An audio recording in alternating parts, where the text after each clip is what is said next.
Here we go, man. No intro needed. We got Caleb Williams' worst nightmare is coming true. I wonder what that is, Coach. Let's get right.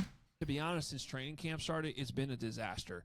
He doesn't like to practice. The Bears are frustrated with him. The interior of the offensive line is probably the least sexy thing to talk about when it comes to football, but right now for the Bears, it's their biggest problem. It's been 2 weeks into the NFL season, and Caleb Williams... Yo, Caleb Williams was getting punished versus the Texans. They was doing him bad.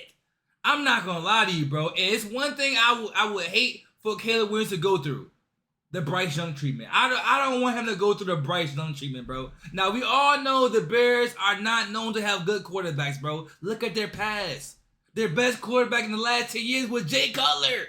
Jay freaking Cutler, bro. The nigga with the beer belly.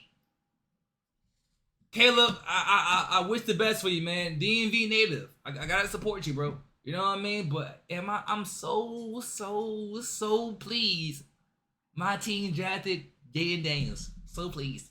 And the Chicago Bears already have problems. Now, I don't want this to seem like me saying that, oh my God, Caleb Williams is a gigantic bust. Because, once again, it's only been 2 weeks into his career. True. But there is still a plethora of issues for the Chicago Bears, and it seems like Caleb Williams wasn't as pro-ready as we have imagined. So, before we get to the content, we're on a grind to 1 million subscribers, giving away $300 to a subscriber that turns on their notifications on the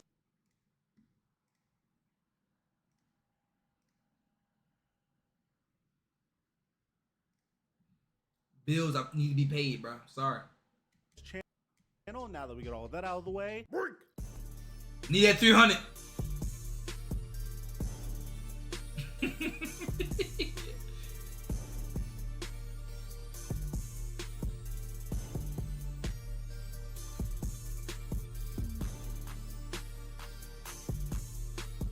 if you took my Monday Night Football picks, congratulations on 5xing your money. This man used the Caleb Williams free square to turn $20 into $135. But this God damn, boy! maniac was able to turn $30 to Damn, boy! Hold up, I might have to tune in. Okay. This is not about prize picks. This is about Caleb Williams, but boy, oh boy, I am intrigued. I gotta tune in more. $80. And the good Low news volume. is Prize Picks is running Gotcha. 2 more weeks of the Caleb Williams free square, and I have some ideas to make us some free money. If you haven't signed up for Prize Picks and you're really good at guessing how well players will perform in games, I highly Prize recommend Picks? it. And right now they're hooking up my subscribers Lock in. fat. When you use my promo code Mikerophone, get a free $50 when you play an entry of $5 or more. I'll leave a link to it in the description down below, and I give away all of my picks for free on my Instagram. I'll have additional picks in my Instagram story at The Flight Mike, and thank you Prize Picks for the sponsor. Mic check 1 2 1 2. What's going on, everybody? This past off season was filled with plenty of drama for the Chicago Bears. They had a very difficult decision that they needed to make, primarily because they made a trade that completely decimated a franchise. As you guys remember, the Chicago Bears are responsible for destroying the Carolina Panthers by trading the #1 overall pick in the 2023 draft to the Panthers in return for the 9th pick in the 2023 NFL draft, a 2nd round pick in the 2023 NFL draft, the #1 overall pick in the 2024 NFL draft, a 2nd round pick in 2025, and DJ Moore. Ultimately, Finesse? that #1 overall pick in the 2024 NFL draft gave the Chicago Bears an opportunity Can to you make say a crucial finesse? decision about their future at the quarterback position. See, Justin Fields was just starting to figure it out as the quarterback for the Chicago Bears. And although he showed some mild improvement in his final season with the Bears, throwing for 16 touchdowns and 9 interceptions, while also rushing for 657 rushing yards and throwing for 2,500 passing yards, the Chicago Bears had to make a decision between retaining Justin Fields and drafting Caleb Williams, a player that people were considering. Did Caleb Williams bounce the football through his legs like it was a basketball? On the dirt? Retaining Justin Fields and drafting Caleb Williams, a player that Type of voodoo shit. Yo, I never seen such a. Yo, I gotta try that now, bro. I gotta try that. people were considering as the next coming of Patrick Mahomes. And fans were very vocal about this decision. If you guys remember, DJ Moore did not want the Chicago Bears to trade Justin Fields. Somebody asked me that last week. I'm still like, bruh, where are y'all seeing this? Like, what makes him not the quarterback for the Chicago Bears right now? I get y'all got everybody coming out. What, it's like 2 of them? I don't think they better than Justin, so they cool. And at the time, I could understand being DJ Moore because this man has had the most tumultuous career in regards to quarterbacks. I mean, the man had Cam Newton, then Baker Mayfield, then Sam Darnold throwing him the football. He gets traded to the Bears and he has Justin Fields throwing him the football, and now they want to change his QB once again. But it was a very difficult discussion to have because the problem is, if Justin Fields did develop into a star QB in his 4th season, then the Chicago Bears would have to pay him Tua Tagovailoa money, which, by the way, we have a huge update on that front. We'll leave that in the end screen for you guys to check out as well, in addition to the video on Bryce Young getting benched. Ultimately, the Chicago Bears felt like the opportunity to draft a quarterback of Caleb Williams' caliber was too much to pass up. Not only could Caleb Williams potentially be an improvement at the quarterback position, but at the same time, you have a quarterback that is going to be on a cheap contract for the next 5 years of his career. And people were saying Caleb Williams was So decided not to retire. Did he say that? very pro ready. So with that being said, the Chicago Bears made their decision, but Caleb Williams wasn't a 100% slam dunk. You see, at the same time, he wasn't the most likable. So he's conscious now? Wow. Damn, he ain't giving no time, bro. Let it sink in first, bro. His head might still be a little shaky, bro. We might check that video out after this, but yo, give it some time at least. God damn. You ain't thinking straight, bro. Allow your brain to settle in real quick, dog. He had about 6 concussions now. Bad ones too. Okay. Back to Caleb Williams. Individual when he was coming out of USC. And this is despite us making fun of him for how zesty he is and the fact that he paints his fingernails. I'm going to leave that out of it. Very A zesty. good example is look at what he drove at USC. And then prior to his final season at USC, he mentioned that he wasn't going to play for specific NFL teams because his father was worried that he could go to the worst possible situation, Diva. which is not what the A Chicago diva Bears mentality did right at there. all whatsoever. But then on top of that, his dad asked for equity stake in a football team despite his son not even playing a single snap in the NFL. Is this all true? On top of that, he had very viral moments like crying when USC lost to Washington, and fans really love to make fun of this moment in Caleb Williams' college football career. Like, this dude boo-hooing. Man, just over a game, right? He didn't break his leg or tear some shit, did he? No, I mean, if he just rolled off the cart over there. But even when he had the I'm okay with opportunity crying. to fire back at the That's not media bad. and fans, the way he did it, at least in my opinion, the delivery was a little corny. You've received a lot of criticism when you showed your emotion with your parents. Yeah. What would you say to the people that were taking shots at that and how that made you feel that hearing that criticism? Yeah, there's not many people in the world that get to experience what I experience every game day, every practice day. Good flex.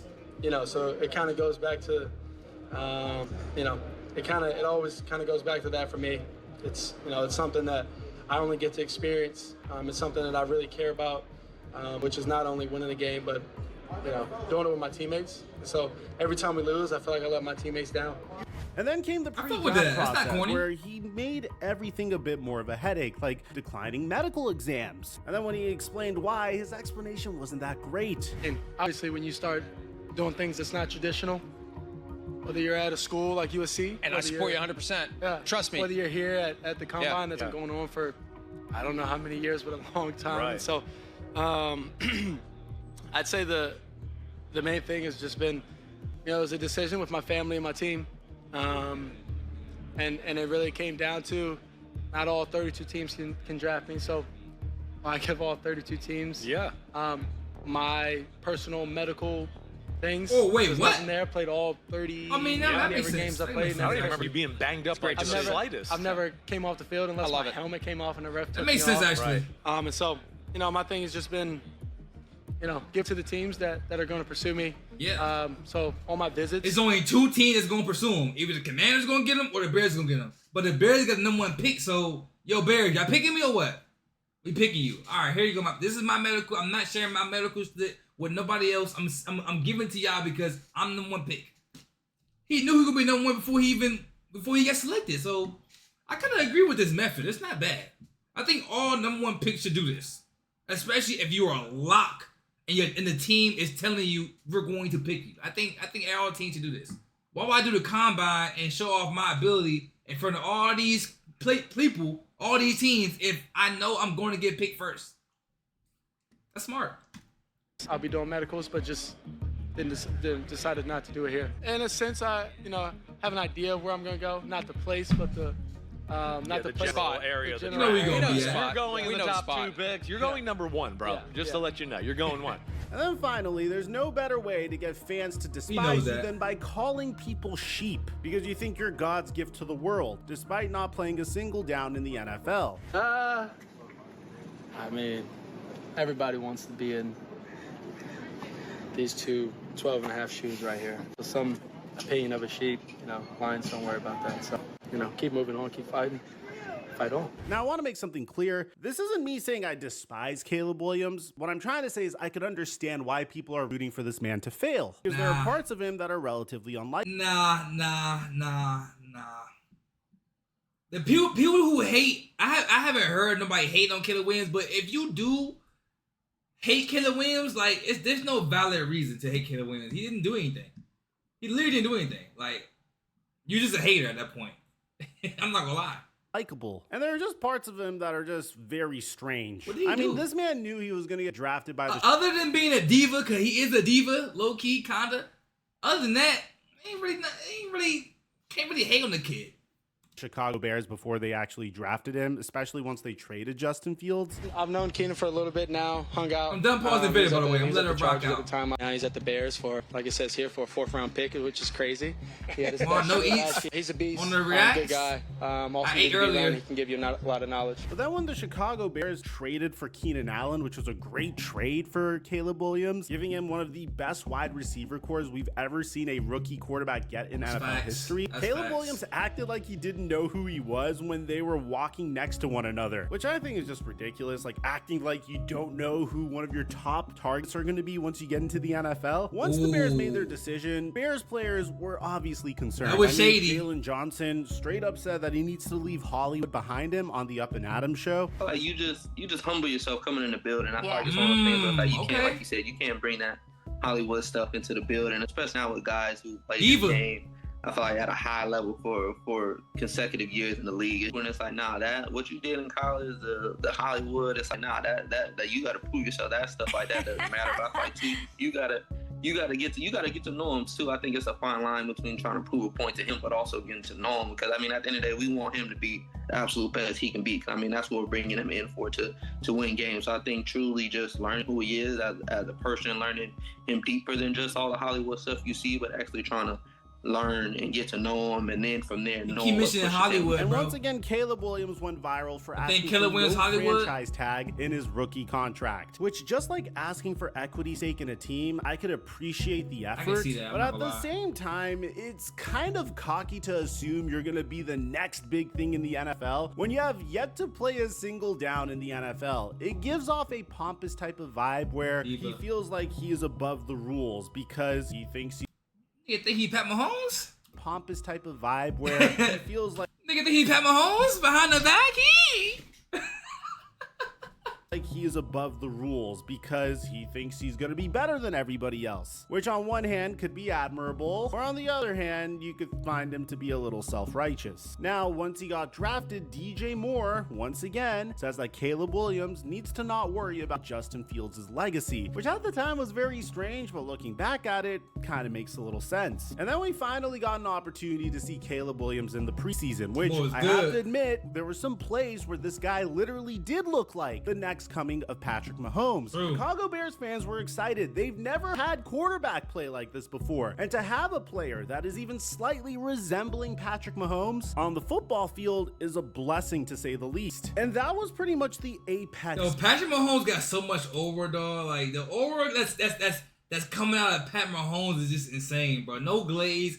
I'm just keeping it a beam with you, bro. Like, look at the aura. I can feel the aura through the screen. Play like this before. I can feel the aura. That is even slightly no glaze. Patrick Mahomes on the football field is a blessing to say the least. And that was pretty much the apex of Caleb Williams' brief NFL career so far. Because in week 1, although the Chicago Bears won, it most definitely wasn't because of Caleb Williams. I've gone on record multiple times saying that the Chicago Bears have done a remarkable job rebuilding this roster over the past couple of years. Ever since they traded away Khalil Mack and Roquan Smith, this team has been making smart decision after smart decision after smart decision. Whether it was destroying the Carolina Panthers franchise with their trading of the #1 overall pick in the 2023 NFL Draft, trading for Montez Sweat and then extending him, making sure that they could convince Jalen Johnson to stay, retaining Matt Eberflus and giving him an opportunity so there could be continuity for the Chicago Bears, trading for Keenan Allen for a 4th round pick, and even selecting Rome Odunze, which in hindsight could potentially be a mistake because at the time that we're making this video, it looks like the Bears clearly had more pressing needs on the offense. So in week 1 of Caleb Williams' career, the defense absolutely put on a show, pretty much carrying the Chicago Bears to a victory over the Tennessee Titans, primarily because Will Levis decided to just fling the ball over to the Chicago Bears for some reason towards the end of the game. So the Bears won that 24-17. But Caleb Williams had a 48% completion percentage, threw for under 100 yards, 0 interceptions, and 0 touchdowns. Thankfully, PrizePicks gives us a free square on this, where he only needs 1 passing yard, because if I had to guess Caleb Williams' legitimate passing numbers each and every week, it'd be a little bit more depressing. But week 2 was supposed to be Caleb Williams' welcome into the NFL. On Sunday Night Football, Caleb Williams faced off against another player that is a clear future face of the NFL. Another quarterback that got drafted into a remarkable situation. Another guy with mad aura. Is consistently making intelligent decisions, aura. whether it's the drafting of Tank Dell, the drafting of CJ Stroud, moving up to select Will Anderson Jr., trading away Deshaun Watson to the Cleveland Browns for an insane return. The Houston Texans and CJ Stroud are clearly going to be a team that is going to captivate fans moving forward. And this is before I even brought up the Stephon Diggs trade over this past offseason. And in this game on a national scale, Caleb Williams looked terrible. Coming into this game, Caleb Williams decided to dress, well, the way Caleb Williams typically dresses. But once we got to the second quarter, the Houston Texans took a 13-3 lead.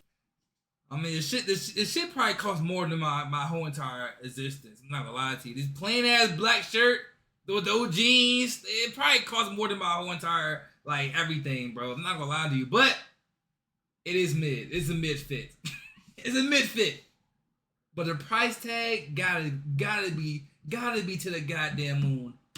Versus Caleb Williams and the Chicago Bears. They walk around with 2 bags. 2. And this one picture went absolutely viral. Over here you can see Keenan Allen, who isn't dressed up for this game, talking to Caleb Williams, and DJ Moore looking very upset. And this isn't the first time that DJ Moore looked very frustrated, and we'll get to more on that in just a sec. Throughout the game, Caleb Williams was pressured on 36% of his dropbacks, getting sacked 7 times in this one game by the Houston Texans. And one particular offensive lineman's going viral here, and that's offensive guard Nate Davis, who isn't giving any effort at all whatsoever on both passing plays and running plays. This is accompanied by an article, which is also a rumor, saying that the Bears are frustrated with Caleb Williams' offensive lineman Nate Davis not practicing. So this is coming from The Athletic's Adam Hodge, who noted that one of the Bears offensive linemen, Nate Davis, the individual that we just showed you, isn't practicing. And to be honest, since training camp started, it's been a disaster. Nate Davis is probably not a huge national story, but locally it's been a big story for the last 2 years. He doesn't like to practice. The Bears are frustrated with him not practicing, and I think he was going to lose that starting job at right guard to Ryan Bates, but Ryan Bates got hurt. And last week, actually, Ryan Bates outsnapped Nate Davis in the opener in a rotation. But then Ryan Bates suffered another injury this week in practice, and he's now on IR. So Nate Davis is out there by default. They got nobody else there to put in, even though I don't think they want to play him. So it's the interior of the offensive line is probably the least sexy thing to talk about when it comes to football. But right now for the Bears, it's their biggest problem. Which is significant because Caleb Williams literally got pressured 23 times on 48 dropbacks. And according to Pro Football Focus, Nate Davis allowed 4 pressures and 1 sack, and Darnell Wright, who plays tackle next to Nate Davis on the right side of the line, allowed 5 pressures and 2 sacks. Damn. But at the same time, Nate Davis performed really well in the first half, but the wheels completely fell off in the second half, which resulted in the Bears' second half offense being terrible. 4 of their 8 drives ended in 3 plays or fewer, 3 punts, 1 interception. 2 other drives lasted 5 this dude, plays, he look like somebody I 1 know, punt bro. and 1 turnover on downs, and the only sustained really drive that they had gained 61 yards on 12 plays, which resulted in a 54-yard field goal by Cairo Santos. But at the same time, there's more to this story. Apparently, when Nate Davis was signed to his 3-year, $30 million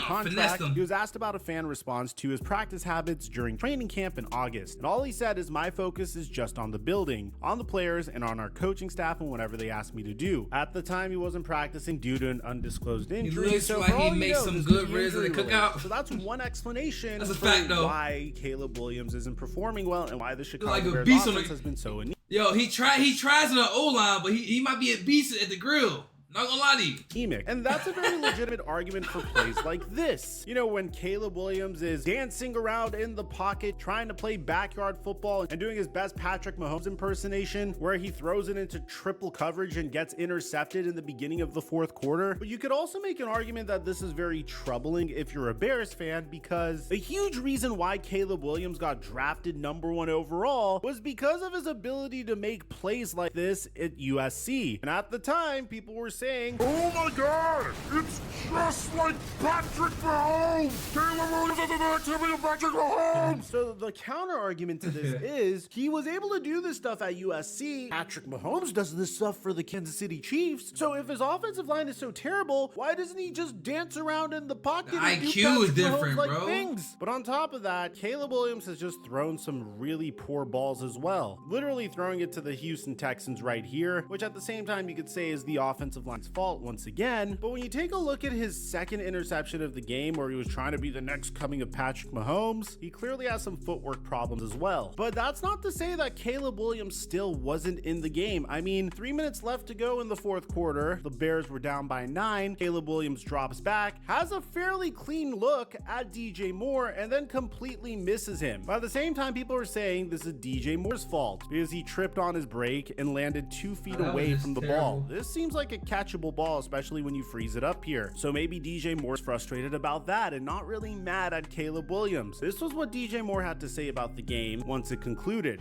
What did you find most frustrating tonight about the offensive game? I don't know. Maybe everything. Get the ball in good field position, we ain't capitalize, but that's on us. We got to go out there and execute the plays that's called and do our thing. And win our one-on-one matchups. It's taking longer than you expected for things to come together offensively. Nah. When they finally connect and we all on the same cylinder, in the same cylinder, it's gonna be good. Right now, we're still building. We're building a puzzle together. So until we get that puzzle fully complete, it's gonna be an up and down road. What's the missing piece? Just everybody being on the same page and being consistent, having flags every other play, and just going out there and win. And then at the same time, on 4th and 17, Caleb Williams did have an opportunity to make a play here to keep the Bears in the game, but there was a clear miscommunication between himself and Rome Odunze. He was expecting an out from Rome Odunze. Rome Odunze kept on going straight. The result, turnover on downs, but if he came down with this, then the Bears could have potentially been in the game. Also bear in mind that the pocket was clean in that particular play. And what's really pissing off Chicago Bears fans on top of all of this is the fact that meanwhile in Pittsburgh, Justin Fields is having a career year for himself. I mean, yeah, we were roasting him in preseason, but at the same time, he was throwing the most pinpoint accurate passes. But you just career year in week 2 is insane. I'm not gonna lie, but he's not out there stinging it up. I will say that, but he's not having the cleanest of games. Happened to only see it in practice, but now he's starting to do this stuff in games. So far, throughout 2 games, Justin Fields has a 70% completion percentage. Yeah, he's only thrown for 273 passing yards and a touchdown, but there's no interceptions. He's only been sacked 4 times this season, and it looks like he might run away with the starting job. And then you start to wonder what the true issues were for the Chicago Bears from the get-go. And if you take a look at Justin Fields' tenure with the Chicago Bears, throughout 3 seasons, he was sacked. Yo, I was the main one saying that Justin Fields needs to be starting, bro. I'm glad he is, but he's not starting because he's the best. He's starting because Russell Wilson is injured. So we'll see what happens when Russell Wilson get back healthy. But I like that Fields is starting. But I think once Russell get acquainted, once he get up and going, bro, I think they're gonna quickly shift that spot and see what Russell Wilson can do. But I like Fields at the starting QB position for the Steelers, bro. That's pretty impressive. I ain't gonna lie to you. It's nice. Especially with that defense. That defense really be carrying them. But you know, Justin Fields he's not doing nothing crazy out there, bro. He's not messing up for his team like Will Levis did versus the Bears in Week 1. That was insane. 135 times, including 44 throughout the 2023 season. And Caleb Williams has already been sacked 9 times throughout 2 games of his NFL career. He has a QBR of a 24.2. He has yet to throw a single touchdown. He has a 56% completion percentage. And at the end of the day, I know what we might be wondering. Is this Caleb Williams' fault? Is it the Chicago Bears' fault? Were the Chicago Bears reckless by drafting Rome Odunze instead of looking for offensive line help? Or is Caleb Williams just trying to settle into the NFL? Look, honestly, all of these could be true. Some of these could be true, and some of them could not be true. I do agree Caleb Williams' offensive line has been terrible so far. I do agree that— Was Joe available when Rome Odunze got selected? I don't think so. He might have been, though. They had the first and 6th pick, and they got Rome Odunze. It's not a bad pickup, but they already got DJ Moore, Cole Kmet. You know what I'm saying? It's one football, so everybody can get it. But I like the fact that the Bears gave Caleb Williams some weapons to use, but they probably should have went in a different direction. I'm not gonna lie, but they try to stack everything on their offense. Meanwhile, their offense ain't producing shit. That's tough. There are some things he was expected to do, but he hasn't been able to do yet. Now, do I think this means he'll never be able to do them? No, not— Wait, yeah, what? He got taken already? Ooh, okay, that makes sense then. Okay. Necessarily, because he's only 2 games into his career. At the end of the day, this video was more of an update to give you an idea that Caleb Williams, aka Superman, according to Pro Football Reference, apparently that's his nickname, is currently struggling in the NFL. And that could be subject to change. We've seen players with horrible rookie seasons turn it around the very next year. At the same time, we've seen quarterbacks with horrible rookie seasons that got benched by week 2 in their 2nd year, which we have a full video on that. Bryce Young's career in Carolina is officially over. He got benched after week 2 of the NFL season. It's absolutely insane. The Panthers are a joke of a franchise and they're in shambles. I'll leave a link to it in the end screen and I'll meet you guys there so we can discuss it a bit further. Aside from that, I'm your boy Mike, and I'm dropping our mic until our next upload. Okay, man. Yo, GG's, bro. Hopefully Caleb Williams figures it out. Still early in the season, man. A long journey awaits. All right.